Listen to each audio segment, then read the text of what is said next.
ओम अज्ञानतिमिरन्धस्य ज्ञानञ्जनशलाकया चक्षुरुन्मिलितं येन तस्मै श्रीगुरुवे नमः। जय श्री कृष्ण चैतन्य प्रभु नित्यानंद श्री अद्वैत गदाधर शिवासादि गौर भक्तवृंद। Hare Krishna Krishna Krishna Hare Hare, Hare Rama Rama Rama Hare Hare. Hare Krishna and welcome again. 6th chapter 34 श्लोक तक हमने कर लिया है। तो कल के श्लोक में हमने क्या डिस्कस किया था, किसी को याद है? क्या बोल रहा था अर्जुन? हाँ, रक्षिता माता जी, आप थोड़ा शेयर करेंगे कल क्या आप अर्जुन के बारे में डिस्कशन कर रहे थे? हाँ प्रभु जी, अर्जुन कह रहा था भगवान श्री कृष्ण से कि मैं वायु को भी कंट्रोल कर सकता हूँ, पर जिस तरीके से आप बता रहे हो योगा के, उस हिसाब से अपने मन को कंट्रोल करना बहुत ही मुश्किल है। तो ये किसी भी तरह से मतलब वायु को, हवा को कंट्रोल करना मेरे लिए आसान है, बट मन को जिस तरीके से आप बता रहे हो कि योगा करके या जो हमने प्रीवियस उसमें पढ़ा है, उससे मैं मन को कंट्रोल नहीं कर सकता। ये बहुत मुश्किल मुझे लग रहा है। Very nice, perfect. तो अर्जुन ने बताया कि कैसे मन की स्थिति कैसी है, चंचल है, बहुत ज्यादा मन चंचल है, ऑब्स्टिनेट है, बहुत ज्यादा काबू में आता नहीं आसानी से। तो मैं अपने मन को कैसे काबू में करूं, ये ऐसा पॉसिबल लग नहीं रहा, इम्पॉसिबल है मेरे लिए। और बल्कि उसके बाद ऐसे ऐसे अस्त्र शस्त्र जो माता जी बता रही हैं कि वो बड़ी बड़ी पावरफुल ताकतवर हवा के, जो साइक्लोन टाइफून ये सब आते हैं, जो तूफान आते हैं, उनको कंट्रोल कर सकता था, लेकिन वो माइंड को कंट्रोल नहीं कर पाता। तो अब उसका आंसर में देखते हैं हम क्या कह रहे हैं कृष्ण। आप में से कौन कौन ईगर हो सुनने के लिए कि क्या है कृष्ण का जवाब? कोई ईगर है यहाँ पे सुनने के लिए? I have read already. हाँ जी प्रभु जी। चलो अब पढ़ते हैं साथ में। एक्चुअली ये सिर्फ एक श्लोका में नहीं है, कृष्ण आगे बताएंगे, इसमें एलैबोरेट करेंगे धीरे धीरे। पढ़ेंगे 6th चैप्टर 35 श्लोका। श्री भगवान वाचा, श्री भगवान वाचा असंशयं महाबाहो,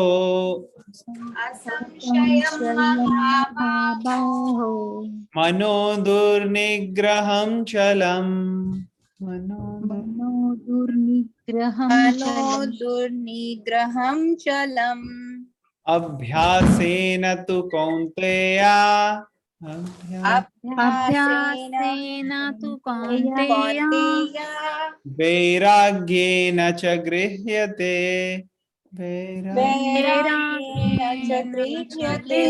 तो इसको भी 3 बारी पढ़ेंगे हम।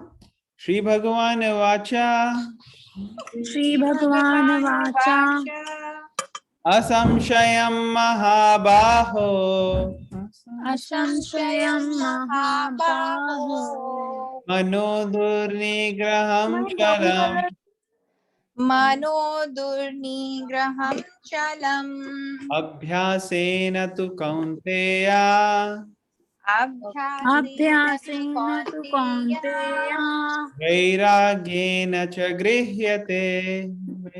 वैराग्येन च गृह्यते। श्री भगवान वाचा, श्री भगवान वाचा असंशयं महाबाहो, असंशयं महाबाहो मनो दुर्निग्रहं चलम्, मनो दुर्निग्रहं चलम् अभ्यासेन तु कौन्तेया, अभ्यासेन तु कौन्तेय वैराग्येन च गृह्यते। वैराग्येन च गृह्यते। ओके, कौन पढ़ेगा ट्रांसलेशन? कोई वॉलंटियर करेगा पढ़ने के लिए? I can read हाँ पढ़ो। translation.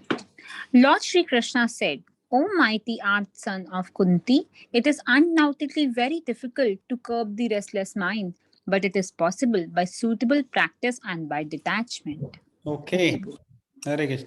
तो भगवान क्या रिप्लाई में कह रहे हैं? असंशया, अनडाउटेडली, बिल्कुल आपने जो कहा है बिल्कुल सही कहा है, कोई संशय ही नहीं है इसमें। जो बात आपने कही है अर्जुन, उसमें कोई संशय नहीं है, कोई डाउट नहीं है इसमें। मन तो डेफिनेटली बहुत ज्यादा रेस्टलेस है और उसको काबू में करना बहुत मुश्किल है, लेकिन इम्पॉसिबल नहीं है, पॉसिबल है। कैसे पॉसिबल है? प्रयास और वैराग्य, ये दो चीजें बताई गई है। तो प्रैक्टिस और डिटैचमेंट, तो ये किस चीज की प्रैक्टिस है? क्या प्रैक्टिस करना है? और डिटैचमेंट मतलब किस चीज से डिटैच रहना है हमें, किस चीज का प्रयास करना है और किस चीज से डिटैच रहना है। ये कृष्णा बता रहे हैं कि प्रयास करना है और वैराग्य, डिटैच रहना है।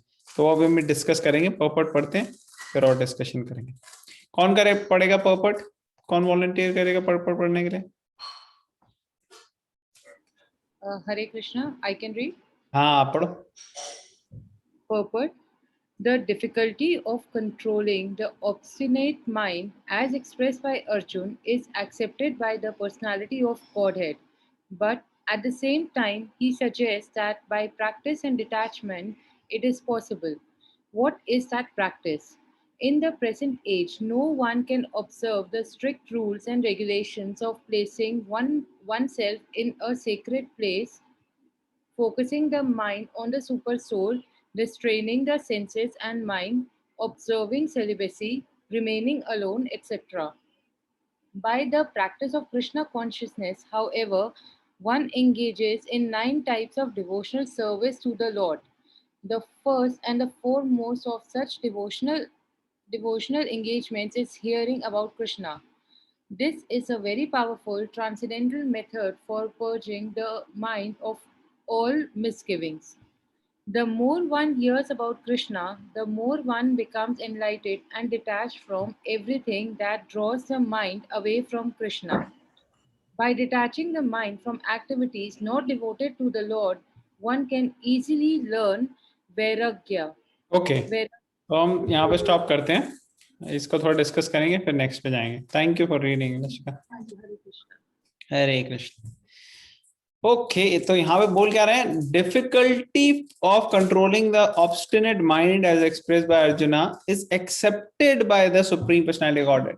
कि भगवान ने ऐसे नहीं बोला कि आप जो बोल रहे हो वो गलत है या कुछ नहीं है, ऐसे नहीं उन्होंने बोला, उन्होंने एग्री किया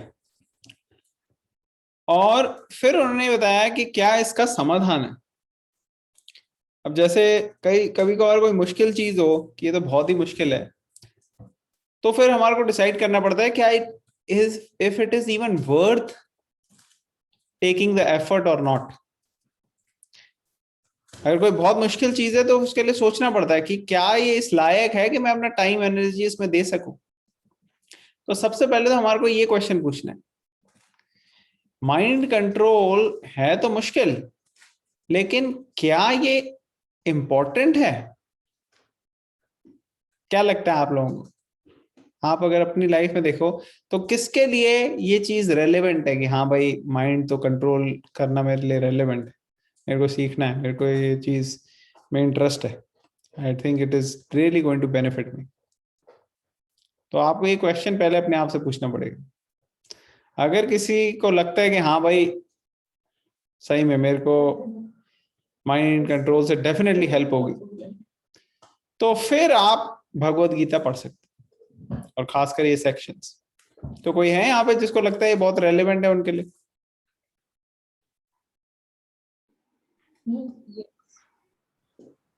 और बाकी लोगों को नहीं लगता? बाकी लोगों का ऑलरेडी माइंड कंट्रोल्ड है पूर्ण रूप से।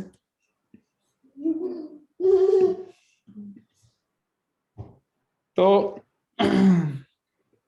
अगर माइंड कंट्रोल के बारे में हमारे को पता लगेगा कि कितना माइंड कंट्रोल का बेनिफिट है, तभी हम इस तरफ एंडेवर्स लेंगे अपने।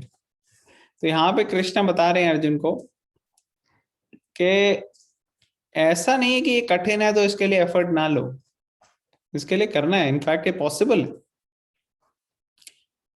कई बार लोग स्पिरिचुअल लाइफ को सोचते हैं कि अरे यार ये मुश्किल है, या स्पिरिचुअल लाइफ करने के लिए इतने एंडेवर्स नहीं करना चाहते लोग। उनको लगता है कि कुछ रूल्स रेगुलेशन फॉलो करने से हम बंध जाते हैं। एक्चुअली उल्टा होता है, जो रूल्स और रेगुलेशन अच्छे से फॉलो करते हैं ना, उनका माइंड अच्छे से कंट्रोल रहता है, और उनके कंट्रोल की वजह से वो बंधते नहीं है, वो एक्चुअली मुक्त हो जाते हैं, वो बंधन से मुक्त हो जाते हैं। अब बंधन किस बात का? बंधन इस बात का कि जैसे अगर हमारा माइंड कंट्रोल नहीं है तो जहां सेंसेस लेके जाएंगे ना वहां जाएगा वो। मान लो किसी को डायबिटीज है अब, और डायबिटीज में उसको मना है कि भैया आपको खानी नहीं है बिल्कुल भी स्वीट्स, तो उसका दिमाग वहीं जाएगा कि अरे मुझे खाने हैं यार, स्वीट्स तो बहुत जरूरी है खाने। जितना भी ना ना ना ना करे लेकिन वो खा लेते हैं। कोई हार्ट की प्रॉब्लम है, ब्लड प्रेशर की प्रॉब्लम है, तो उनको कहते हैं फिर आप भाई नमक वगैरह, कोलेस्ट्रॉल वाली चीजें, तला हुआ, ये सब चीजें आप अवॉइड करो, शुगर अवॉइड करो, ऐसे अलग अलग तरीके के रिकमेंडेशन देते हैं। लेकिन क्योंकि लोग बंधे हुए हैं इन चीजों से, फ्री नहीं है, क्योंकि ट्रेनिंग नहीं हुई वैसी, तो इसलिए वो रूल्स एंड रेगुलेशंस फॉलो नहीं किए उन्होंने, और अब उनको प्रॉब्लम हो रही है कंट्रोल करने में माइंड। अगर हम रूल्स एंड रेगुलेशंस को फॉलो करने का मतलब समझें कि ये हमें लिबरेट करता है, हमें एक्चुअली फ्रीडम देता है, तो हमारे लिए आसान हो जाएगा फॉलो करना। तो यहाँ पे प्रैक्टिस बताया गया है कि ये प्रैक्टिस करनी है। और मॉडर्न एज में जो यहाँ पे प्रोसेसेस बताए वो बहुत ज्यादा फॉलो कर पा नहीं सकते लोग, कि घर छोड़ के चले जाएं और ऐसी जगह पे रहें जहाँ पे सिक्लूडेड है बिल्कुल, और वहां पे पूरा माइंड फोकस करें एक उसमें, एक पॉसिबल है नहीं जंगल में जाके या पहाड़ों में जाके ऐसे करना। इसलिए हमें ऐसा प्रैक्टिस करनी है जो प्रैक्टिकली हमारे मॉडर्न एज में, हमारे लाइफ में हम लगा सकें। और वो प्रैक्टिस जो है वो है भगवान में ध्यान लगाना। अगर हम भगवान के ऊपर मेडिटेट करेंगे, ध्यान लगाएंगे, तो वो बेटर हो जाएगा। मुझे याद है जब हम स्कूल में थे तो हमारे स्कूल में क्या होता था, मॉर्निंग असेंबली होती है ना, जैसे असेंबल होते हैं सब, असेंबली में वो 2-4-5 मिनट के लिए टाइम देते थे, जिसमें वो कहते थे मेडिटेशन टाइम। वो मेडिटेशन टाइम, अब बच्चे ना कभी किसी ने कुछ सिखाया उनको मेडिटेशन ना कुछ, तो उसमें हम पूछते थे कि भाई मेडिटेशन मतलब क्या है। कई लोग तो बता चुप चुप बातें करते रहते थे विस्पर करके इधर उधर की, कई लोग इधर उधर अपना ध्यान कुछ कर दिया, और जो बाकी लोग कोशिश करते थे कि करें मेडिटेट, वो पूछते थे मेडिटेट में करना क्या है, तो वो कहते थे कुछ ध्यान कुछ भी मत लगाओ, कहीं पे भी ध्यान नहीं जाना चाहिए आपका। ये कैसी मेडिटेशन है भाई कि कहीं पे भी ध्यान ना जाए?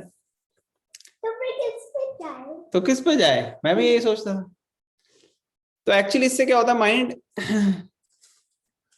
मेडिटेशन मतलब कंसंट्रेट करना माइंड, और ऐसी गलत प्रैक्टिस से माइंड की पावर, जो कंसंट्रेटिंग पावर होती है, वो एक्चुअली खत्म ही हो जाती है कि किसी पे भी मत करो। उससे बेटर मेडिटेशन है ये जो यहां पे बताया गया है कि मन लगाओ भगवान में, और उसके ऊपर मेडिटेट करो, जैसे चैंटिंग, मंत्र meditation.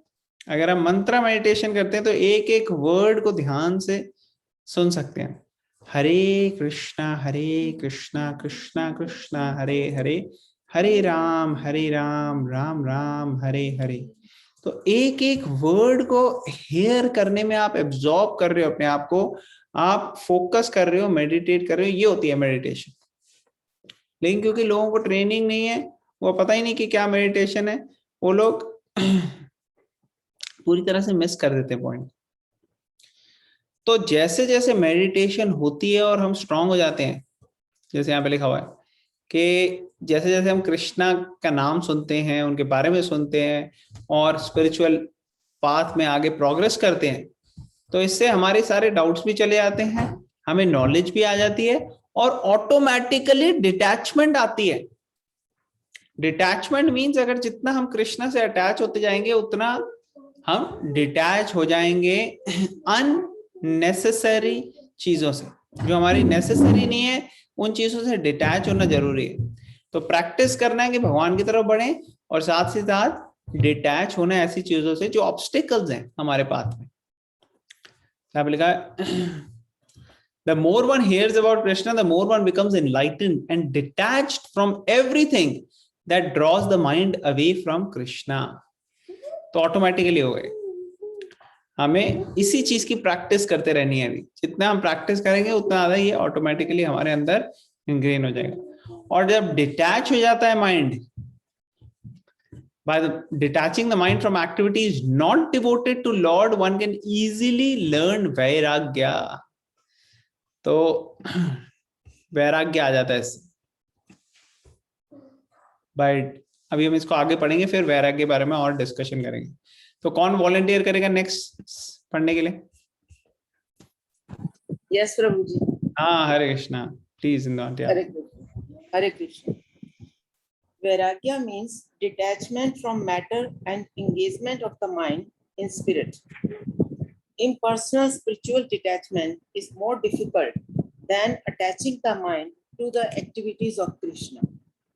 This is practical because by hearing about Krishna, one becomes automatically attached to the Supreme Spirit.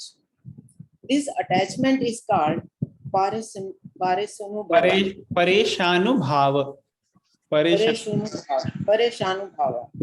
spiritual satisfaction. It is just like the feeling of satisfaction a hungry man has for every morsel of the food he eats. The more one eats while hungry, the more one feels satisfaction and strength. Okay, यहाँ पे stop करेंगे, यहाँ पे थोड़ा सा discuss करेंगे, फिर next section पढ़ेंगे। तो वैराग्य के बारे में बताया जा रहा है यहाँ। वैराग्य means detachment from matter and engagement of mind and spirit. तो मटीरियलिस्ट चीजों से डिटैच होके स्पिरिचुअल चीजों में एंगेज होना, ये है डिटैचमेंट, ये है वैराग्य। ठीक है। और ये वैराग्य कैसे आता है? ये वैराग्य उसी तरीके से आता है ऑटोमेटिकली जैसे सेटिस्फैक्शन आती है जब हम खाना खा लेते हैं। जैसे हमारे को भूख लगी है, बहुत ज्यादा भूख लगी है, आपने खाया नहीं सुबह से कुछ, और फिर कोई लाके आपको प्रसाद देता है, आप देखते हो प्रसाद में, फिर आप रोटी सब्जी खाते हो। जैसे जैसे आप एक एक बाइट ले रहे हो वैसे वैसे धीरे धीरे आपकी भूख जो है वो शांत होती जा रही है, सेटिस्फैक्शन मिल रहा है आपको। तो जिस तरीके से भूख शांत होकर सेटिस्फैक्शन मिलता है, उसी तरीके से जब स्पिरिचुअल चीजों में हम एंगेज होते हैं तो हमारे माइंड को एक सेटिस्फैक्शन मिलता है, और सेटिस्फैक्शन की वजह से वो इधर उधर भागता नहीं है मटेरियल चीजों की तरफ, क्योंकि अब सेटिस्फैक्शन मिल गया। और अगर अभी भी भाग रहा है हमारा माइंड मटेरियल चीजों की तरफ, तो हमें समझना चाहिए कि अभी हमारी प्रैक्टिस जो है ना वो बहुत बिगिनिंग स्टेज पे, उसको अच्छे से प्रैक्टिस करना बहुत जरूरी है। तो हमें देखना है कि क्या चीजें ऐसी हम अपनी लाइफ में इनकॉर्पोरेट करें जिससे हमारी प्रैक्टिस, जो स्पिरिचुअल प्रैक्टिसेस हैं, वो ज्यादा सीरियस, सिंसियर और फोकस्ड हो जाए। उससे ऑटोमेटिकली हमें रिजल्ट्स मिलेंगे बड़ी जल्दी। तो यहाँ पे दिया है वैराग्य means detachment of matter, engagement of matter in spirit. Impersonal spiritual detachment is more. अच्छा, फिर यहाँ पे बताया गया है कि इम्पर्सनल स्पिरिचुअल डिटैचमेंट, जैसे जो डिटैचमेंट होता है वॉइड पे या किसी पे भी फोकस मत करो, वो जो है वो हेल्पफुल नहीं होता। वो I am sorry, impersonal spiritual detachment का मतलब है कि वैराग्य होना, कि डिटैच होना हर चीज से, लेकिन माइंड जो है उसको कुछ ना कुछ ऑब्जेक्ट चाहिए अटैच होने के। अगर वो सब चीजों से डिटैच होगा तो किसी चीज पे अटैच नहीं होगा, और ये प्रोसेस जो है बहुत डिफिकल्ट है। इसमें ज्यादा चांसेस हैं डेविएट होने के, क्योंकि अभी कोई फोकस नहीं मिल रहा, कोई डायरेक्शन नहीं मिल रही माइंड को। और अगर हम डायरेक्शन देते हैं कि हाँ भाई कृष्णा की तरफ आप अटैच हो, तो ये बहुत इजी और नेचुरल, प्रैक्टिकल और पोटेंट प्रोसेस हो जाता है माइंड कंट्रोल के। और उसके लिए शुरुआत में क्या है, हियरिंग, जो अभी हम कर रहे हैं। अभी हम लोग सब आ रहे हैं, बुक पढ़ रहे हैं, डिस्कशन कर रहे हैं, इससे हमारी हियरिंग हो रही है भगवान के बारे में, स्पिरिचुअल सब्जेक्ट मैटर के बारे में, और इससे धीरे धीरे हम अटैच हो जाते हैं भगवान से। और इसको बोला गया है परेशानुभाव, स्पिरिचुअल सेटिस्फैक्शन हो रही है इससे। ठीक है ना। अब हम लास्ट सेक्शन देखेंगे। कौन पढ़ेगा ये लास्ट सेक्शन सिमिलरली से? कोई पढ़ेगा, वॉलंटियर करेगा? Should I read? हाँ पढ़ो कविता। Similarly, by discharge of devotional service, one feels transcendental satisfaction as the mind becomes detached from material objectives. It is something like curing a disease by expert treatment and appropriate diet. Hearing of the transcendental activities of Lord Krishna is therefore expert treatment for the mad mind, and eating the foodstuff offered to Krishna is the appropriate diet for the suffering patient. This treatment is the process of Krishna consciousness. Hare Krishna. Hare Krishna, very nice. तो discharge और devotional service जो हमारी process है, ये सेवा का, प्रेममयी सेवा भगवान की तरफ जो करी जाने का प्रोसेस है, इससे ऑटोमेटिकली सेटिस्फैक्शन आती है, एक हायर लेवल की, ट्रांसेंडेंटल लेवल की सेटिस्फैक्शन, दिव्य क्या कहते हैं, शांति मिलती है। क्यों? क्योंकि अब माइंड जो है वो भगवान में अटैच हो गया, तो नेचुरली वो मटेरियल चीजों से डिटैच हो जाएगा। जैसे अगर कोई बीमार व्यक्ति है और उसको अच्छी दवाई वगैरह दी, अपने अच्छी डाइट दी, और उससे वो ठीक हो जाता है, उसी तरह से इस प्रोसेस से, ये अच्छी डाइट है हमारी सोल के लिए, हमारी सोल को यही चाहिए। जो डिवोशनल सर्विस में लगेगा उससे हमारी बीमारी, जो मटेरियल चीजों की बीमारी, वो चली जाती है। Hearing of transcendental activities of Lord Krishna is therefore expert treatment for the mad mind. तो ये expert treatment है अगर हम इसके बारे में सुनेंगे। किसके बारे में सुनेंगे? भगवान के बारे में, स्पिरिचुअल सब्जेक्ट्स मैटर के बारे में, भगवत गीता से और ऐसी भागवतम, अलग अलग books. Hearing of transcendental activities of the Lord is therefore expert treatment for the mad mind, and eating the foodstuff offered to Krishna is the appropriate diet for suffering patient. तो एक तो अच्छी डाइट होनी चाहिए और अच्छी treatment होनी चाहिए। तो ट्रीटमेंट हो गई कृष्णा कॉन्शियसनेस, हियरिंग, और डाइट हो गई प्रसाद। प्रसाद लो, आप जो भी लो प्रसाद लो, भगवान को ऑफर करके लो। ये ट्रीटमेंट जो कर सकेगा वो, उसको शॉर्ट गारंटी रिजल्ट मिलेगा। And this treatment is process of Krishna consciousness. तो ये भगवान रिस्पॉन्ड कर रहे हैं अर्जुन के पॉइंट के लिए, जो अर्जुन ने बोला कि ये तो बिल्कुल मुश्किल हो जाता है दिमाग को कंट्रोल करना। भगवान कह रहे हैं बिल्कुल ठीक है, आप कह रहे हो मुश्किल है मगर पॉसिबल है। क्या दो चीजें होनी चाहिए माइंड कंट्रोल के लिए? कौन बताएगा? क्या बोला कृष्णा ने इस श्लोका में? Mind process of devotional service लिखा है, बाद में फर्स्ट एंड फॉरमोस्ट हियरिंग लिखा है। Correct correct. पहले सेंटेंसेस। तो कौन बताएगा क्या दो पॉइंट्स हैं यहाँ पे?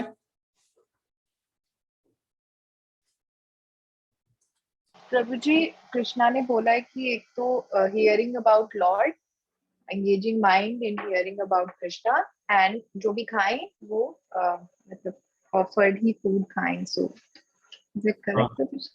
हाँ वो तो पॉइंट्स ठीक है, लेकिन माइंड कंट्रोल के लिए दो पॉइंट्स कृष्णा ने यहाँ बोले हैं ट्रांसलेशन में। One is detachment from the matter and engagement of the mind in such activities so that your mind don't work for them. Very nice. तो पहला है प्रैक्टिस और सेकंड है डिटैचमेंट। प्रैक्टिस किस चीज की करनी है? कृष्णा कॉन्शियसनेस की करनी है। कृष्णा कॉन्शियसनेस की प्रैक्टिस में क्या आती है? 9 प्रोसेसेस ऑफ डिवोशनल सर्विस आती है। 9 प्रोसेसेस हैं जो अलग अलग हमने प्रोसेस, उसमें सबसे इंपॉर्टेंट अंश बताएगा। कीर्तनं विष्णु स्मरणं श्रवणं कीर्तनं विष्णु स्मरणं पादसेवनम् अर्चनं वन्दनं दास्यं सख्यम् आत्मनिवेदनम् hearing, chanting and remembering the Lord, hearing, chanting and remembering the Lord, serving his lotus feet, worship him and pray to him, serve him, be his friend and fully surrender him. Very nice, good job. Wow, great.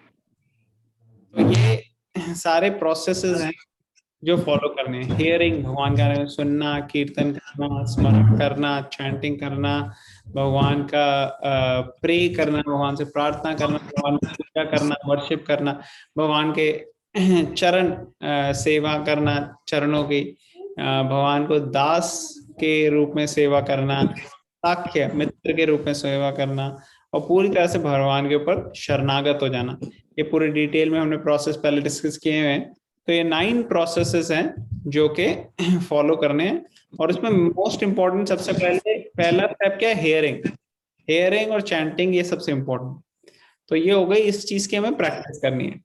और detachment इससे होनी है हमारी, detachment ऐसी चीजों से होनी है जो फेवरेबल नहीं है भगवान की तरफ बढ़ने की। और ये कैसे होती है डिटैचमेंट? ये होती है जैसे जैसे हम प्रैक्टिस करते जाते हैं, प्रैक्टिस के जो आउटकम होता है उससे हम ऑटोमेटिकली डिटैच होते हैं। और जितना हम प्रयास करते हैं ऐसी चीजों से दूर रहें, और उतना हमें डिटैच होने में मदद मिलती है। और ऐसी डिटैचमेंट है जो अनफेवरेबल चीजों से तो डिटैच हो गई, लेकिन फेवरेबल चीजों से अटैच रहती है। फेवरेबल चीज क्या है? वो है भगवान की सेवा।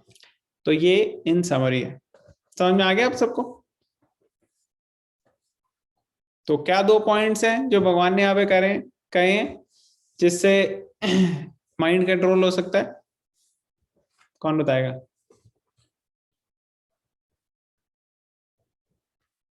Practice and detachment of material. Practice और डिटैचमेंट।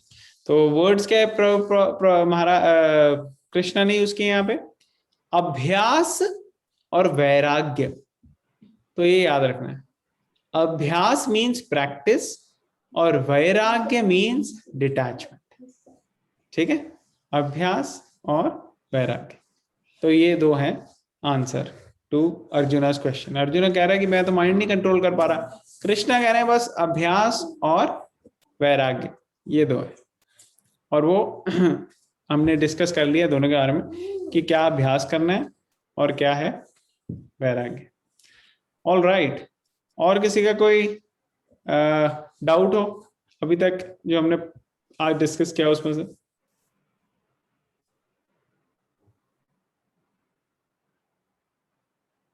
तो सबको सब कुछ क्लियर हो गया आज का? ठीक है, वेरी गुड।